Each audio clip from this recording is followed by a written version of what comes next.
Olá, gente. Vocês receberam a atividade referente a essa quinta quinzena, que é sobre probabilidade, né? Assim, É, e a gente vai ver um pouquinho aqui nesse vídeo sobre o que é probabilidade, em que consiste, como a gente calcula. Na atividade, vocês têm um texto, né, com a parte teórica, com uma pequena explicação. Só que eu achei melhor trazer esse vídeo também para ficar mais claro para vocês. Vamos ver o que é a teoria das probabilidades. A teoria das probabilidades busca estimar as chances de ocorrer um determinado acontecimento. É um ramo da matemática que cria, elabora e pesquisa modelos para estudar experimentos ou fenômenos aleatórios. Ou seja, a gente quer saber as chances de um determinado fato ocorrer, a probabilidade de alguma coisa acontecer, né? Então, é justamente isso em que consiste. E a gente tem na probabilidade o espaço amostral.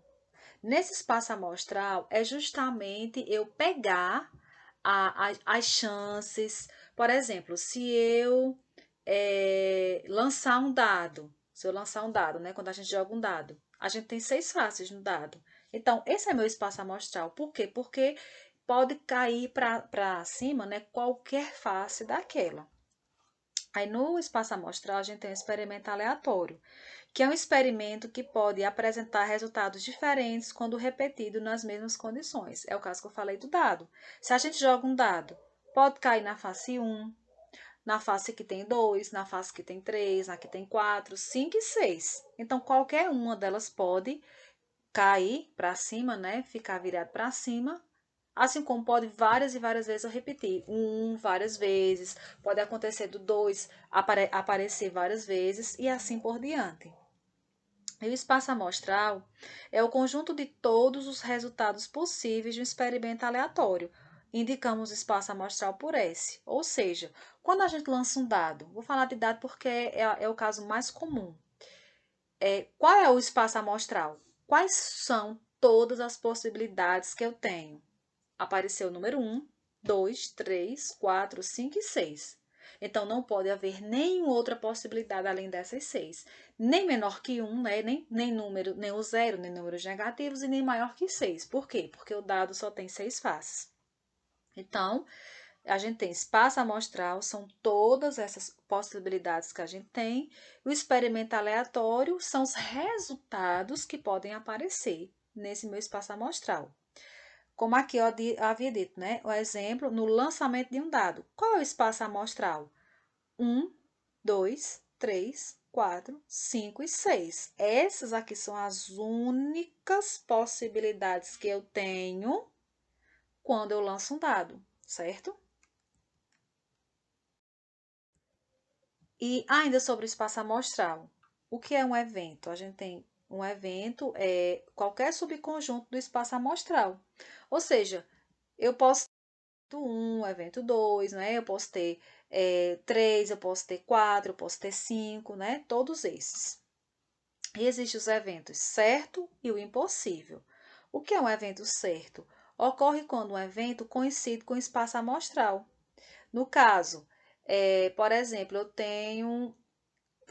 eu tenho um espaço amostral de um dado, qual é o espaço amostral? 1, 2, 3, 4, 5 e 6. Então, o evento certo vai coincidir com o espaço amostral. Por quê? Porque o número 1 vai cair com certeza, porque é certo cair. Por quê? Porque tem o número 1 no dado. O número 2 é certo? É porque tem o número 2 no dado. Assim como o número 3, como o número 4, como o número 5 e o número 6. Todos esses são eventos certos. Por quê? Porque todos eles existem na face do dado, nas faces do dado, e qualquer um deles pode cair. E o evento impossível ocorre quando um evento é vazio, ou seja, não há possibilidade de acontecer. Por exemplo, no lançamento de um dado, quais são os resultados que não podem acontecer? Infinitos. Zero não pode acontecer, -1, -3, 7, 10, esses números não podem acontecer. Então, é um evento impossível, porque não existe nenhuma possibilidade de acontecer isso aí, certo? Aí voltamos ao exemplo do dado. O exemplo 1, lançar um dado e registrar os resultados. Então, qual o espaço amostral? São todos os eventos possíveis. 1, 2, 3, 4, 5 e 6. Todos esses fazem parte do meu espaço amostral, porque todos eles têm no dado. Temos um evento A. Qual é o evento A? A ocorrência de um número menor que 7 e maior que 0. Aliás, desculpem, menor que 7 e maior que 0. Então, quais são as possibilidades? Quais são os números maiores que 0 e menores que 7? Aqui o eventual.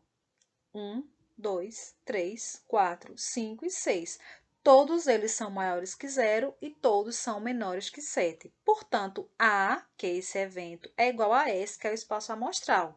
Logo, o evento é certo. Ou seja, esse evento A com certeza vai acontecer. Porque quando eu lançar, pode cair 1, pode cair a face voltada para cima 2, ou 3, ou 4, ou 5, ou 6. Um desses, de certeza, vai ficar com a face voltada para cima.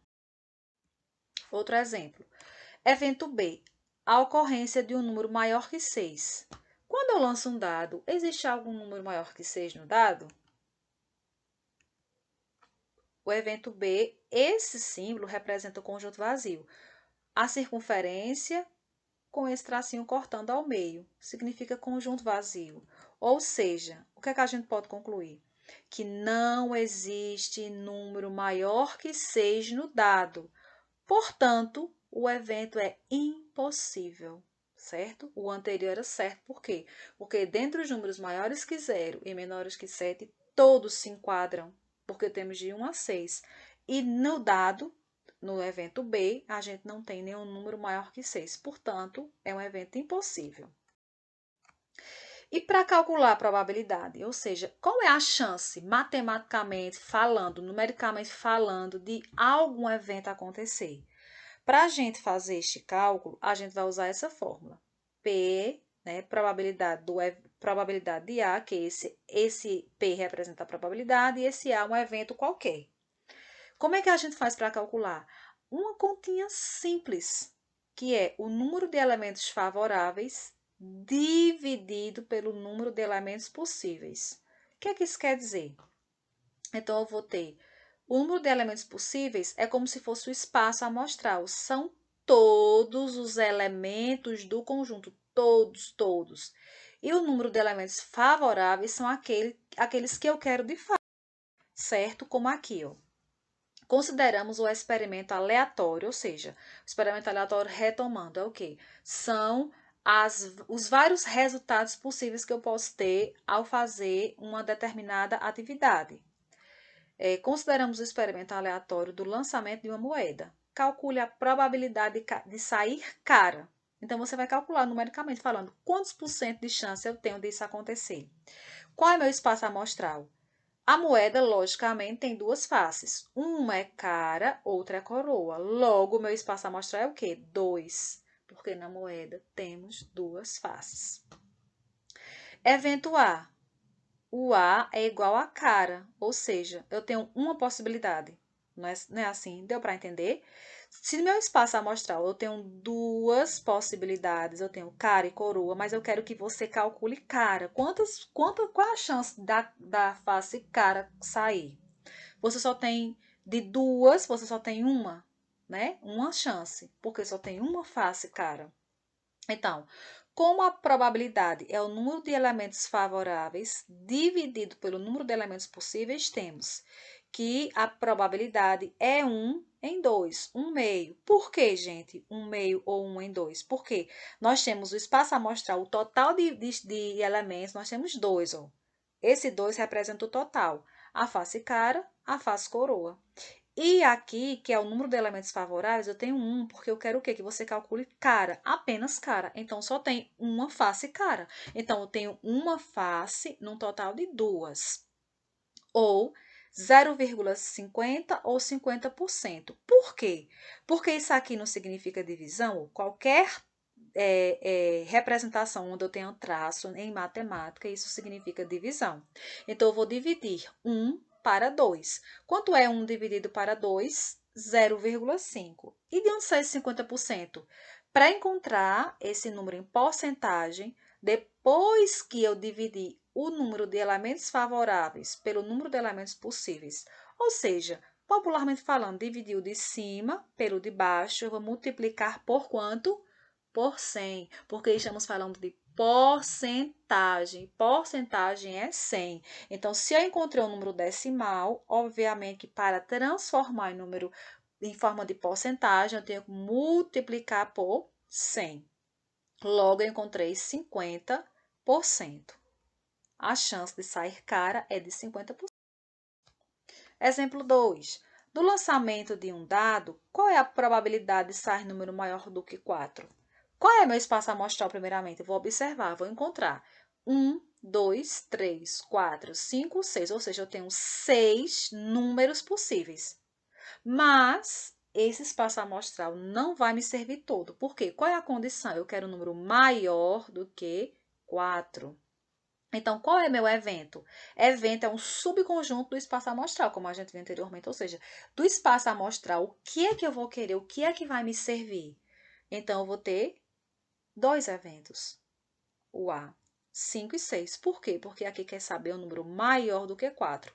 Então, quais são os números maiores que 4 nesse espaço amostral? O 5 e o 6. Logo, eu tenho dois eventos possíveis. Então, eu vou lá para a fórmula, vou calcular. A probabilidade é 2 em 6, ou seja, dos 6 números que representam o meu total, meu espaço amostral, 2 satisfazem a minha condição, porque apenas 2 são maiores que 4. Então, quando eu fizer a probabilidade, por que deu 1/3? Porque aqui a gente tem uma fração na forma redutível, ou seja, eu posso simplificá-la. E como é que a gente simplifica? Quem lembra? Eu vou dividir o numerador e o denominador pelo mesmo número para deixar a fração na forma irredutível. Então, por quem a gente dividiu? Por 2. 2 dividido para 2, 1. 6 dividido para 2, dá 3. Logo, esse é o meu resultado final, 1/3. A minha chance é de 1/3.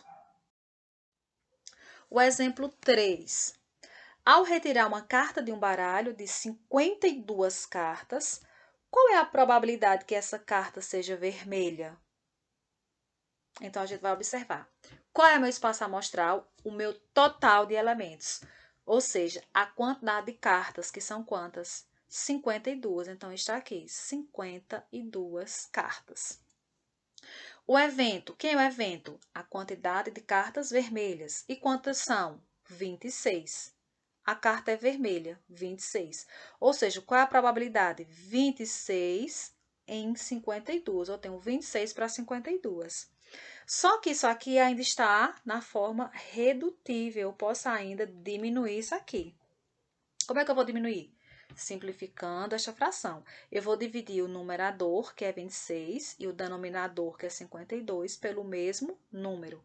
Ou seja, por quem eu posso dividir? No caso aqui eu já fui direto, dividir por 26. 26 dividido para 26 dá 1.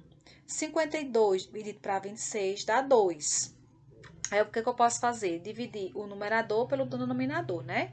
Dividir o 1 para 2. Dividido 1 para 2 dá quanto? 0,5 ou 50%. Como foi que transformamos esse 0,5 em porcentagem? Como a gente fez anteriormente, multiplicou por 100.